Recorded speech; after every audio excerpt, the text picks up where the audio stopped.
Sparta, renowned for its unmatched discipline and its army feared throughout the Greek world, was once considered invincible.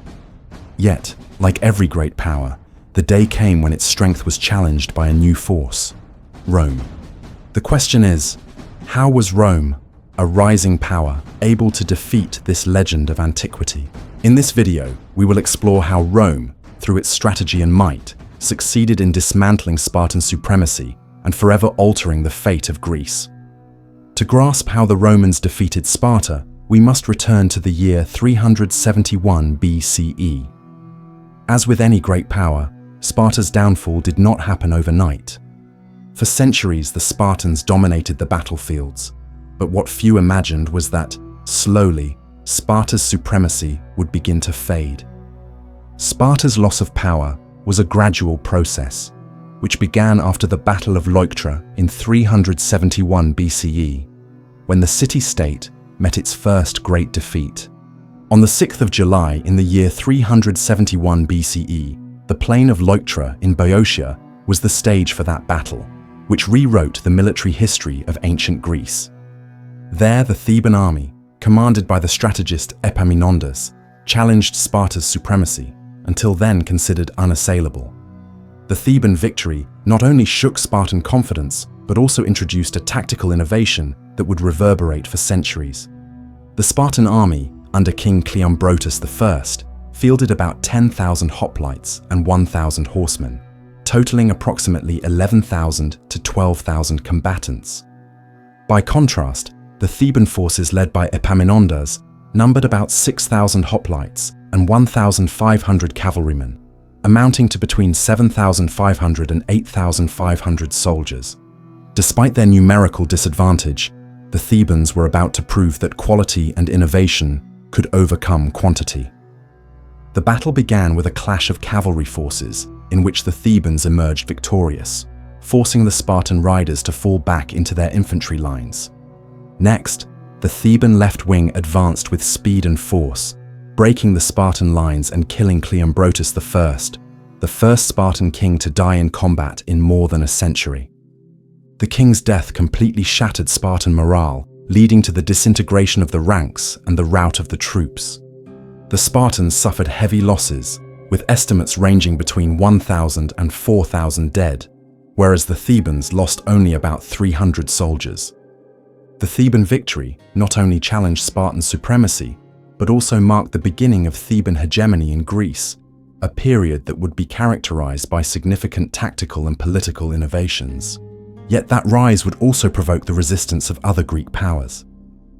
Thus, while Sparta recovered from the blows suffered at Leuctra, a new force began to emerge on the Greek horizon, ready to challenge the established order. In the 2nd century BCE, Rome was experiencing a meteoric ascent that would forever transform the balance of power in the ancient world.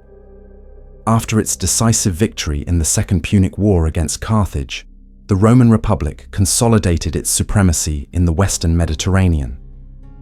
The triumph over its Punic rivals not only secured control of vital territories, but also placed Rome in the position of greatest military and political power in the region.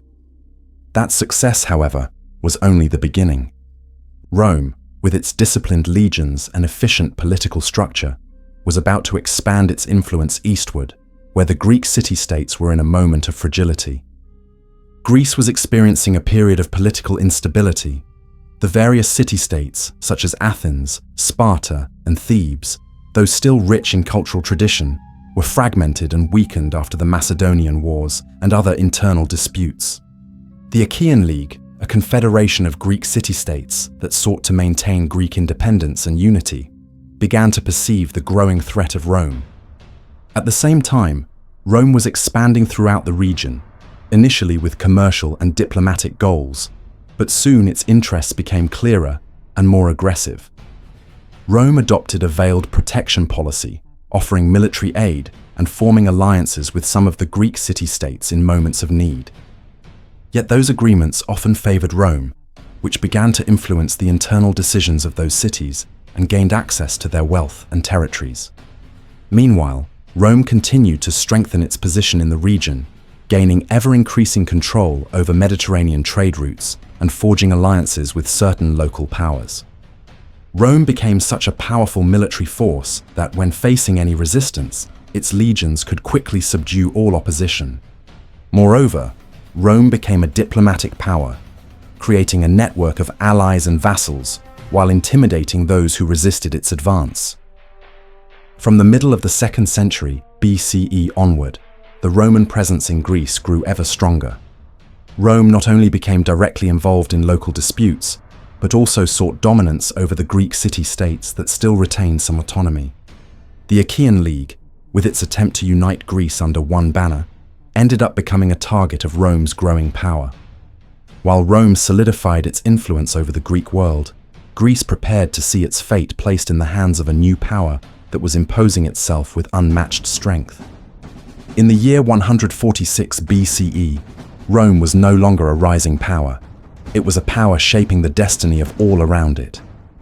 The Achaean League resisted Rome's expanding shadow with all their might, but Rome, relentless, would not allow any power to challenge its rule. It all started when the Achaean League, fearing Rome's growing strength, decided to attack Sparta. Sparta, allied with Rome at the time, was seen by the League as an obstacle to its dream of uniting Greece under its flag. In response to that bold action, Rome, employing the same strategy it had used against so many other peoples before, sent its army with a single objective: to crush the resistance and put an end to the last vestige of Greek autonomy. Tensions spread like wildfire. The Roman consul, Lucius Mummius Achaicus, was tasked with handling the situation. Mummius marched without haste, but with determination. The cities he encountered along the way fell one after another like dominoes. No city of the Achaean League managed to withstand the unbeatable advance of the Roman legions. It was only a matter of time before he reached the epicenter of resistance, Corinth. The destruction of Corinth was a devastating spectacle. Rome spared nothing. The city was plundered, set on fire, and left in ruins. The men who had not fallen on the battlefield were killed or taken prisoner, while women and children were sold into slavery.